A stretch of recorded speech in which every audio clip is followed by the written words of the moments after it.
Yeah, Sky Bet League Two's weekend had a meeting between some top teams.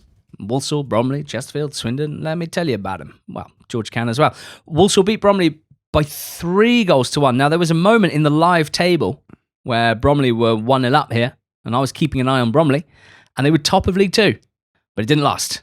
3-2, hell of a comeback from Walsall, and tell me about it. Who are top now? Walsall. Correct. Yeah. Feels significant, this, to me, for Walsall. Yeah. After, there's got to still be some scar tissue from last season, despite their amazing start. And to be 1-0 down after a very good goal from Crowhouse in the middle of the box of Bromley's lovely finish. And Cheek came close with a second one after an extraordinary flick from Omar Shomi. If he meant to do that, it would have been one of the best assists of all time. But sadly, he didn't. A, Cheek didn't score, but B, I'm pretty sure it was just, I'm going to throw my leg at this and hope I can divert it back into some kind of dangerous area. But Bromley 1-0 up at half time and really good value for the lead, like properly showing, I think, everyone what they're all about. But the second half, everything changed. And again, this is Walsall. It's efficiency. It's not we're going to keep hold of the ball. It's not we're going to pass for passing sake. It's doing exactly what you spoke to Matt Sadler about in your How Do You Manage. It's about being effective with the ball and turning possession into opportunity.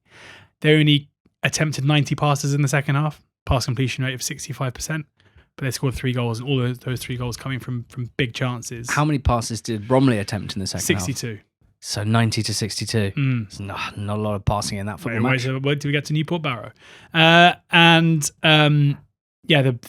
first goal, the equaliser, came from Daniel Carnu with a close range finish.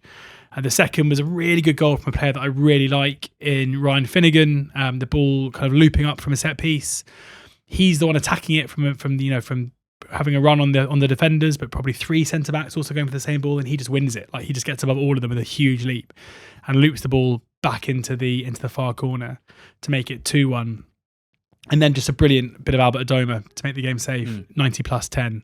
Adoma scampering, showing a real bit of pace that he's still got despite his advancing years. Presses the first defender, presses the second defender, gets on the ball in the box, has every right to shoot, but sees Clark running in to the 6-yard box with an open goal, squares it to him, and he diverts home to make it 3-1.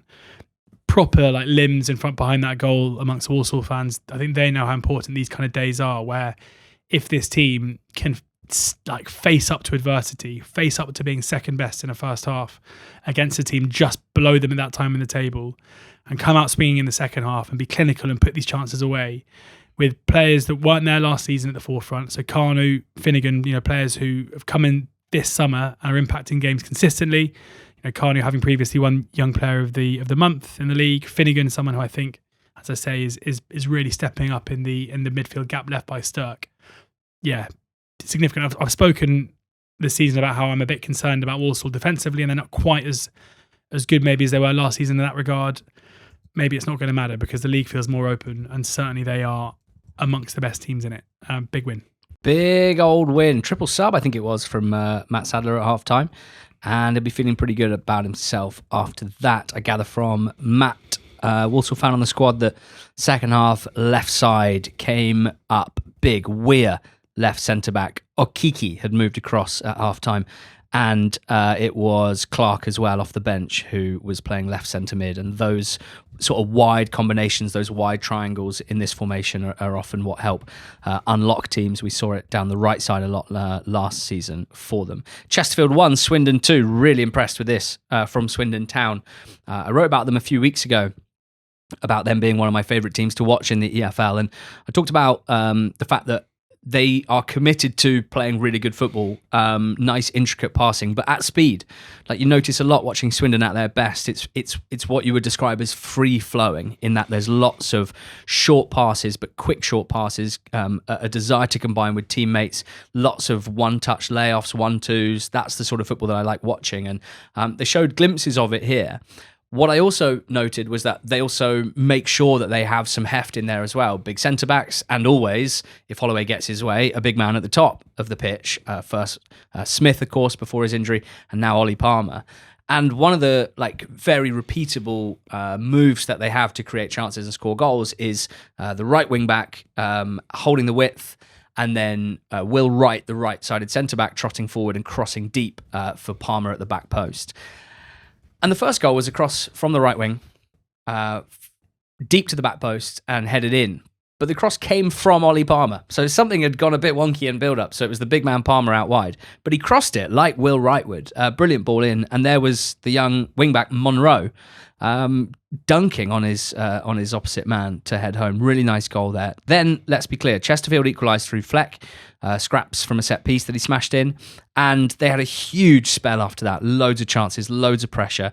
Didn't go 2-1 up.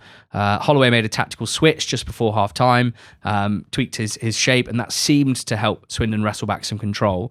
The second goal, the winning goal, came from a really nice controlled finish on the bounce from Snowden. One of those that's very easy to go too hard at and smash it into the stands, but he found the corner instead. The most significant thing for me here, and what leads me to be more positive on Swindon than I would have been before this weekend, and more negative on Chesterfield than I would have been before this weekend, is that the game should have finished 4-1. Chesterfield's response to going behind at home was really disappointing, but equally Swindon finished really, really strong here. Chesterfield did not have a shot on target in the second half, so really impressed with Swindon's performance. They've had a tough run. They haven't won that many games recently, but they've been competitive at the very least. They've drawn a lot of games, and they're still right up there, and I think that reflects really well on them. I'd be interested to hear from any Chesterfield fans, particularly any who had a go at George for what he said on the betting show a few weeks ago. He raised questions around their performance level. The fans didn't respond at the time, but waited until they'd beaten 10-man Grimsby 1-0 before giving him a volley. Since then, a 3-3 draw against Crewe and a home defeat to Swindon, 3 wins in 13 league games. Some of the defending in both of those games, absolutely horrific.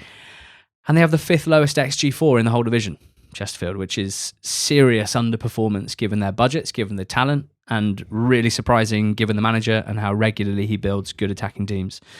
The good news for Chesterfield is that their league position is fine, and that means the season absolutely salvageable. Nothing can be written off here. They're 9th in the table. They're 7 points off top. They're 4 points off third. They're 1 point off the playoffs.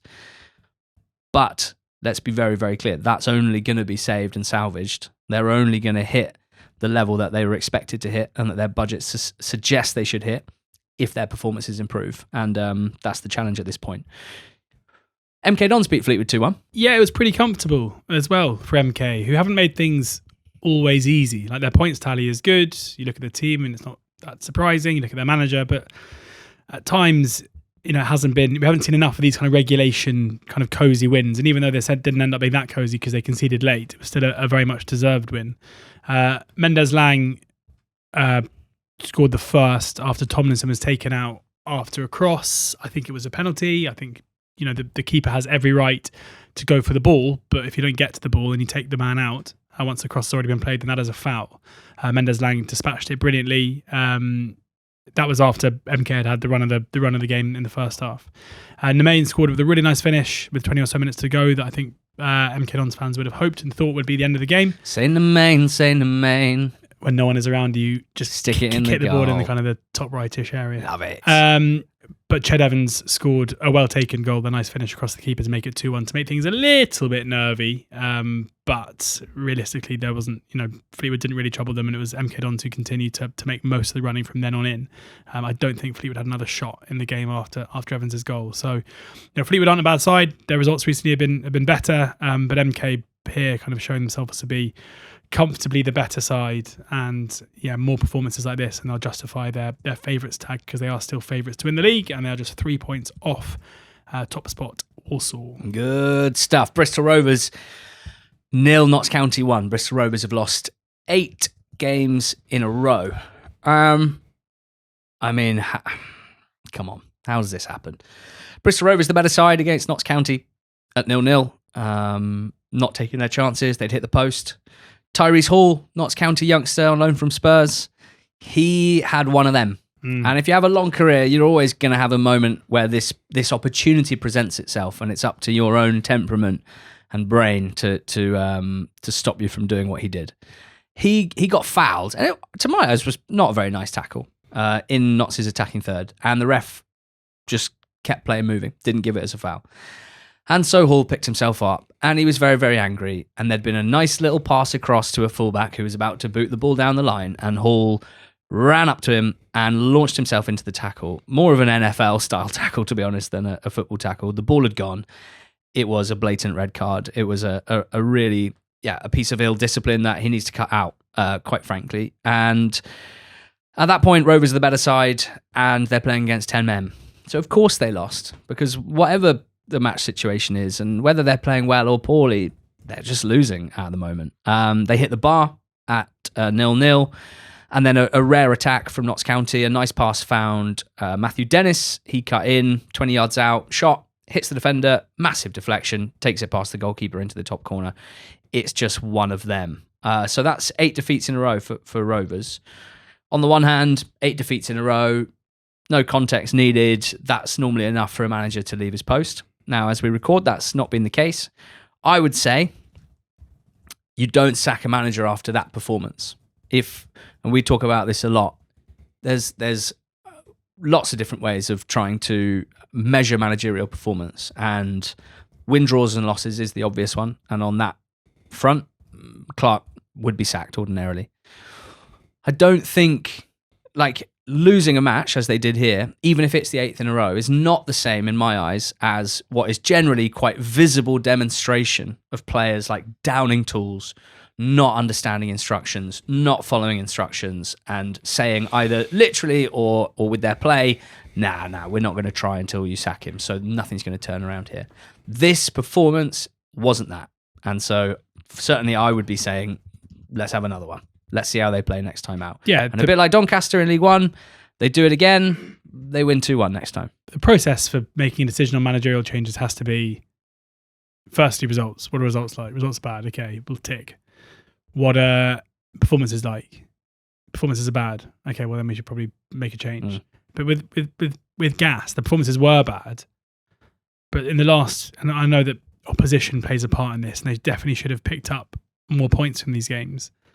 But they're not mile second best in basically any of them. I mean, it's pretty unforgivable to play 10 men for as long as they did and lose the game against Notts County. The issue they've got, and the kind of, if you're a decision maker at Bristol Rovers, you're wondering what to do. They've got 2 cup games this week. The Virtu, they've got Cambridge tomorrow night.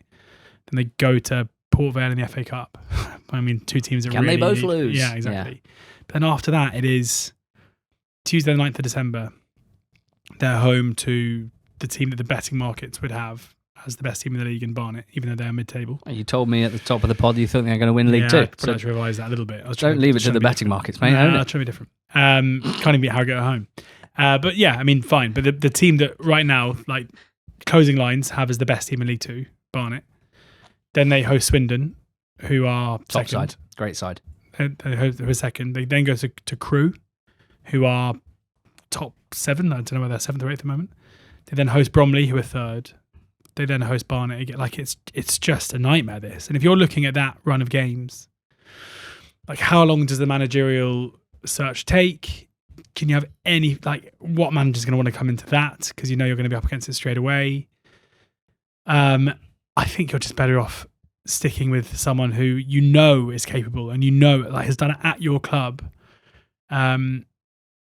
For that run of games until things get a bit kinder, and hope that eventually the better performances will yield some kind of result. But right now it's so bleak for their fans. With Notts, I mean, obviously they'll be delighted. They've kind of nicked one here. I think thinking about them led me to the thought, George, that in this League 2 right now, I don't think there's a 10 out of 10 or a 9 out of 10 team. I think there's either a 10 out of 10 or a 9 out of 10 team. Now, this is obviously a relatively abstract situation that I'm introducing here, but I think you broadly know what I mean. There's a lot of 7 out of 10 or 8 out of 10 teams. And if that's the case, then 4, 7 or 8 out of 10 teams will go up. If there aren't any 9s or 10s, then you can go up being an 8 or even a 7. And I think Notts are among that. I think they're among the candidates. And I'm interested to see what happens next in this League 2 promotion race. Cambridge moved into the playoff places, beating Crewe 2-1. Yeah, responded really well to going a goal behind Emre Tezgel with a header from close range, having missed quite a good opportunity prior to that to put Crewe 1-0 up midway through the second half after a game where there hadn't been loads of chances within it, but yeah, the way that Cambridge responded was really impressive. They're another team that we haven't really spoken about, Cambridge. Kind of felt like pre-season we were probably a bit more negative than their fans, and they started pretty well, but without being that convincing, and then the results turned a bit. But suddenly, here we are in their 6th, and they're playing pretty well. They're unbeaten in 4. They won their last 2 games. And as I say, responding really well to going behind here. Mamadou Job, who came off the bench early, I think, in the game, to replace Michael Morrison, who went off injured after 35 minutes. He bundled in from close range before a penalty for, you can't really see it. It's like kind of clearly some kind of grabbing in the box when the cross comes in. The penalty's given, and Ben Knight dispatched it for his first Cambridge goal, a player who had a loan spell at Crewe early in his career when he was a Manchester City starlet. The dark night rises. Yeah. The night returns. Had a brief spell in Spain for Real Murcia. A Knight's Tale. Anything you can do about that in one night's? Spanish Knight of Murcia. Night Shyamalan. Big Ben. Okay. Anyway, he's quite short and he dispatches the penalty pretty well. So, big for him. I think when you haven't scored for a long time and you join a club in the summer, it hasn't gone how you expected, for him to come off the bench and to be given or grab the penalty and tuck it away and score a last minute injury time 90+7 winner, having been behind 10 minutes before, is a big moment. So credit to him, credit to Cambridge, Neil Harris, Mark Bonner, and everyone involved, because Cambridge are the team, I guess, if we had a radar, they're probably the ones that are creeping up that we hadn't really noticed prior to that. Cambridge. Yeah, I think so. I want to see more still, I'll be honest. Yeah. I mean, you want to see more for everyone, don't we? They've got the best home record in the league. There you go. And only conceded 6 in 9 home games, which is very, very impressive. Away from home, 17th best record in the league. 9 points from 9 games. I'm going to set my stall out and say that in a league where there are so many teams that you cannot trust, no 9s out of 10s or 10 out of 10s. Probably a Neil Harris side with a rock-solid home record are going to finish in the top 7. Wow. Wow. Nice. Wait, this could be fun.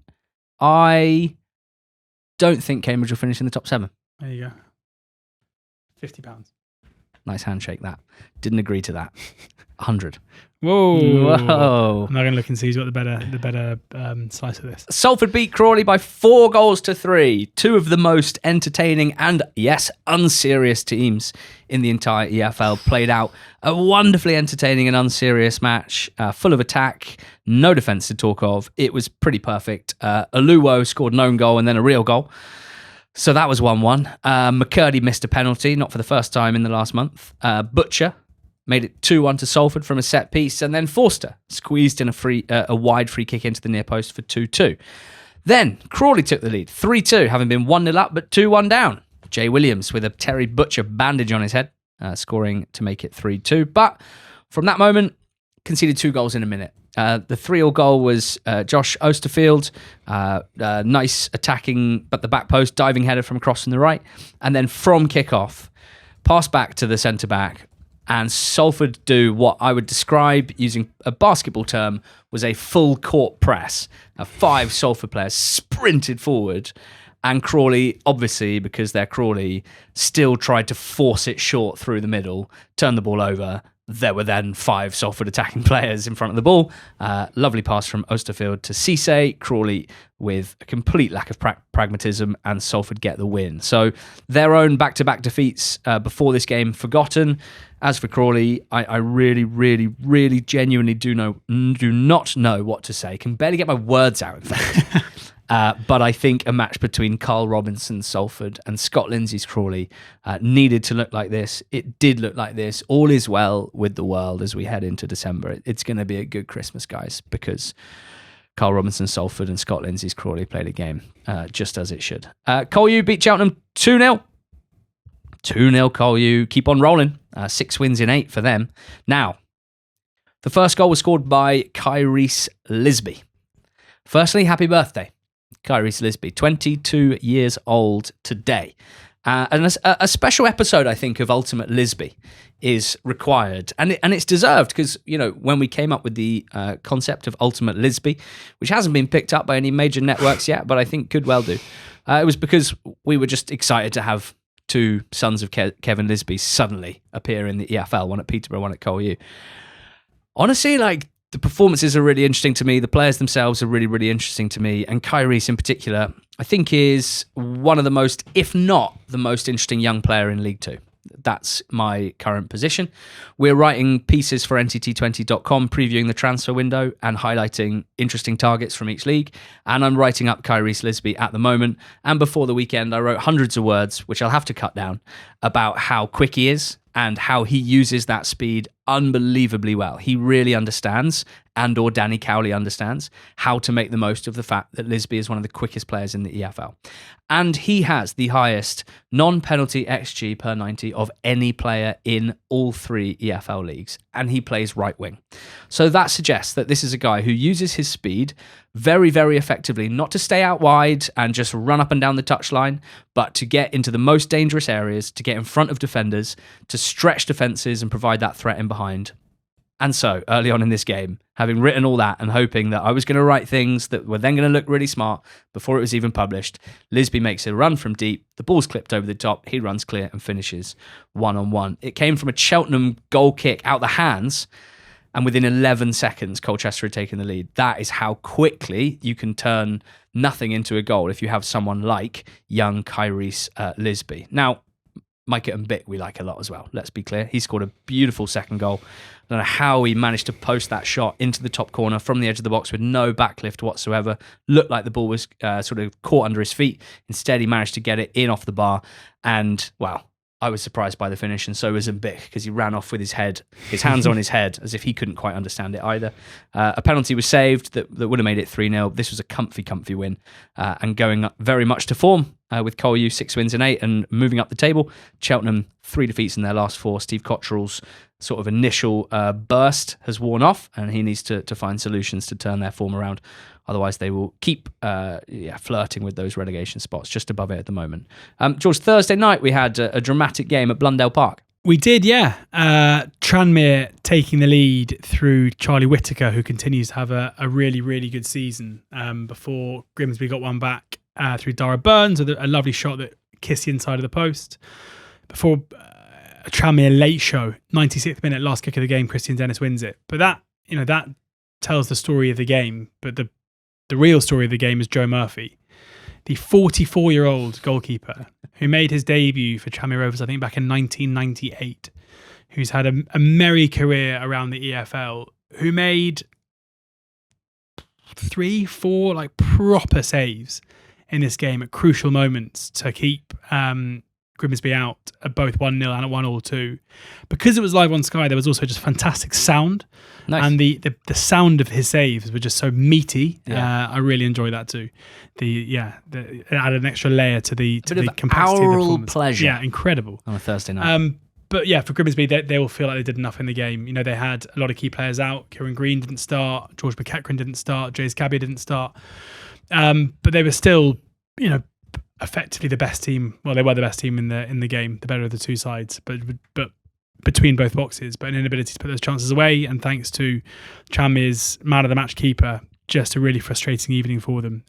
Huge win for Tranmere. I think the means of it, the kind of classic away win, having to dig deep, having to find ways to grind out the goals and then to win it late on as they did, would have sent the travelling fans home very, very happy, albeit very, very wet on what was a horrible night in Cleethorpes. But yeah, huge win for Tranmere.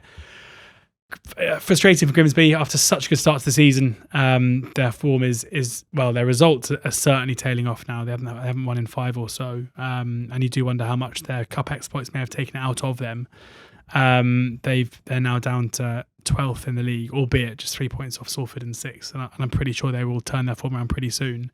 But having put themselves in such a strong position, they will look at the last few games and wonder how they picked up such few points, given the performances have been pretty good for the most part. They were one of 2 bottom half teams pre-weekend to win, tasting victory along with them. Accrington Stanley at home to Oldham, 1-0.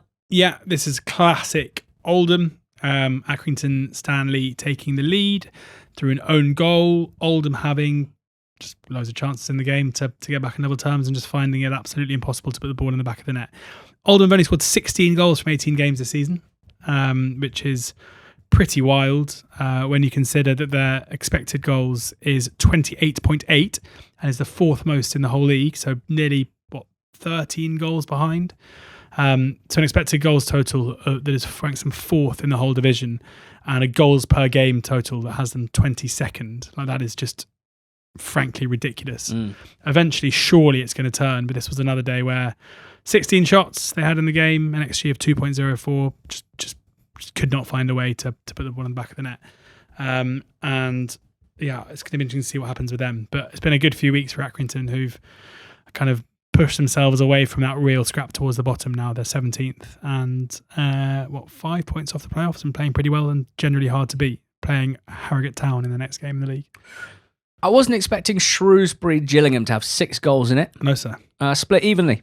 3-3. 2-0 up to Shrews. 2-0 up. 2-0 early to Shrews. Goals from George Lloyd and Luca Hoole, who showed rare quality, old Hooley. He scored only his 3rd goal in 144 games. You're not a fan? He scored only his 3rd goal in 144 games. It's a statistical opinion. Well, no, you said he showed rare quality as if he's never good. Rare goal scoring quality. Right, there you go. By dancing down the right and smashing it in. An incredible own goal from Sam Stubbs made it 2-1. Just across from the right, Stubbs. If you scored that as a number 9, it'd be one of the best headers you'd ever scored. 12 yards out, perfectly in the top corner with power as well. He had no idea what he was doing, and it was unfortunate. But good response from Shrews, quality from Lloyd to make it 3-1 on just before half-time, and setting them on course for 4 home wins in a row. But no, Gills are drawing games, whether they're good or bad or indifferent, whether they go ahead or go behind, they just draw games. And in the second half, they came back strongly. A penalty for a tug on someone somewhere was scored by Mackenzie, and then a big old header from Elliot Nevitt, second phase of a set piece, swung in, thumped home by Nevitt's head. 3-3. George, 2-2 at Newport in their game against Barrow. You told me some stats earlier over lunch that had me say, what the Fuchs? Yeah, I decided to have a kind of proper look at this one because it was Christian Fuchs' first game in charge in the league. First proper game in charge in the league. I think he oversaw the narrow defeat last weekend. Doesn't count. Yeah. I mean, he needs a bit of time on the training ground, You get 1 game's grace with us. Yeah, I agree. We need to actually reinvent all win percentages and stuff to reflect that. People always analyse the first game. It's the second game you should analyse. Yeah. Yeah.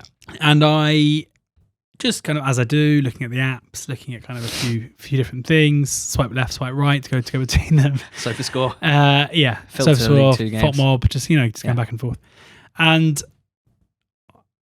as long-time listeners and consistent listeners know, I'm a big fan of passing stats. I find them very interesting. Yeah. And it was a proper, it's not often I double take when it comes to passing stats. Being like, that cannot be right. Where Newport County attempted 504 passes in this game. Quite a lot. Yeah. But normally when that happens, especially in League 2 football, the other team attempt like 7 because it's so one way. Yeah. Barrow attempted 465 passes within this game. So fast maths, 969 passes attempted. I don't understand that. So but other people listening to this might be like, well, I don't know what that means. I don't know how many passes people attempt in games. That's insane. Yeah. Just because you're into passing stats doesn't mean I need to be. Exactly. Yeah. So to quantify it, I went through the Premier League fixtures this weekend. Well done. And only 1 game between Everton and Newcastle, where the game was basically done quite early for those that don't know, had more passes attempted in this game. So only 1 Premier League game had more passes attempted in it than Newport Barrow. Yeah. Wow. Which how does that make sense? What is going on there? What's going on there? West Ham, Liverpool, no. Villa, Wolves, nope. Obviously not Arsenal, Chelsea, because they just kicked each other the whole game. But yeah. So I don't know what's happening there. It feels like maybe that's a sign that Christian Fuchs is going to be all about the possession and not much about pressing, because a lot of this game was basically just people under no pressure at all, just knocking the ball around. It yielded a 2-2 draw. Yeah. A nice free kick from Anthony Driscoll-Glennon, which the Newport County official website decided to run as a weird thing about him being the 5th Beatle, which I didn't really understand because he was born in Liverpool. Which well, and he's got that sort of hair. He's got relatively long dark some hair. hair. Yeah, you got some hair. Your hair's quite beetly when you wash it. Well, No, so you haven't washed it for a while, I don't think. What? Yeah, I can tell. Erroneous. Greasy. Erroneous. On 1 count. Okay, when did you wash your hair last? Don't lie. Saturday. Don't lie. Saturday. There's no way that's 48 hours. If you've got to. I washed my hair on Saturday. I've just had a lot of product in it since then. Yes, you're a product man. Well, and you're wrong. Yeah, I just didn't. I Apologise. didn't realize you actively tried to make your hair dirty after washing it. So Yes, that's what product is. That's what product. Make my hair dirty. Yeah, exactly. Yeah. And wash it, and then they put loads of chemicals in it. So I don't know what I was talking about then. I don't know if Christian. Well, Fuchs... I want to make the point that Newport should have had a penalty. Yeah, so I was getting to that. Thank you. Yes, Tool draw. Tool really late in the game. Barrow score from a header from a set piece to make it 2-2. And then I don't know who it is who's set off down the right hand side. Like Apoku is set off down the right hand side and gets into the box and checks, and the Barrow defender slides in, and it's just a classic case where he slides in. He's kind of got it wrong. He doesn't take the man out, but his hand is out on it by his side, and he quite clearly kind of palms the ball. Apoku goes down. Ironically, he then palms the ball afterwards, which is given a handball and a free kick against him. It is a blatant penalty, and so Fuchs denied what would have been a massive win for them. Like if you look at the league table now, they are 5 points off Cheltenham in 22nd on 12 points. Barrow 8 points ahead of them. Like that's it's a 4-point swing between the two teams. Is that right? Yeah. Oh no, 3 point swing between the two teams if that's given and then dispatched, which would have been huge for Newport. So, but I'm intrigued by Fuchs now. I know there's been a lot of negativity around his appointment and a bit of confusion amongst Newport County fans why he's the chosen one. But I would say that the performance, after a week on the training pitch to change the style of play, like Newport were averaging 248 passes per game before this weekend. Well, that was actually including this game, so a little bit lower than that. To change the playing style very quickly and like relatively effectively, where they were quite good on the day and they were quite effective, shows some kind of coaching acumen, whether it is suited to a League 2 relegation scrap. But they certainly have a team full of, or a smattering of, fun, good, young, technical players. Sammy Braybook obviously being one of those who continues to impress week on week. Michael Spellman, another one who's doing pretty well. Kai Whitmore when he's back from injury. Like it could work. So I'm maybe just a little bit. Well, I'm intrigued. I think there's a chance that it could not be a disaster, which I'm not sure I would have said a week ago. Maybe a little bit. Quite intrigued. George Elek on Newport County. Barnet drew 1-1 with Harrogate. Barnet were one of the shortest prices in League 2 history to win this game, and they didn't. Just like most of their recent games, they will feel like they should have, and they didn't. Now, it says here, George, that Barnet's goal was scored by Britt Assombalonga, but I think maybe some of my notes from 2016 have appeared here, because surely that's not the case. Was he playing for Barnet then? No, but he was playing in the EFL and we were talking about him on the podcast. His last League 2 goal was for Southend in 2012-13. This one was a very nice take from Britt. Loved that. They had a penalty saved by James Belshaw, back in net, back in business, doing what he does. And that meant that Harrogate were always in the game. And sure enough, a Muldoon flicked header. Their only shot on target, I should say. They did hit the woodwork in the first half, but otherwise it was rare forays forward.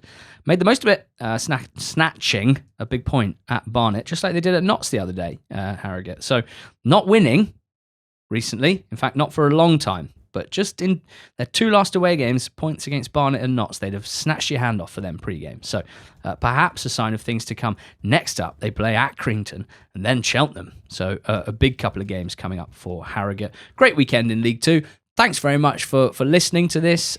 Please make sure that you keep doing so. Subscribe to the Spotify, wherever you get your podcast. Subscribe to the YouTube channel as well. And we're off to the FSA Awards, so please don't send us any important messages tomorrow. Thank you. Thanks to Sky Bet for sponsoring the pod, and go well.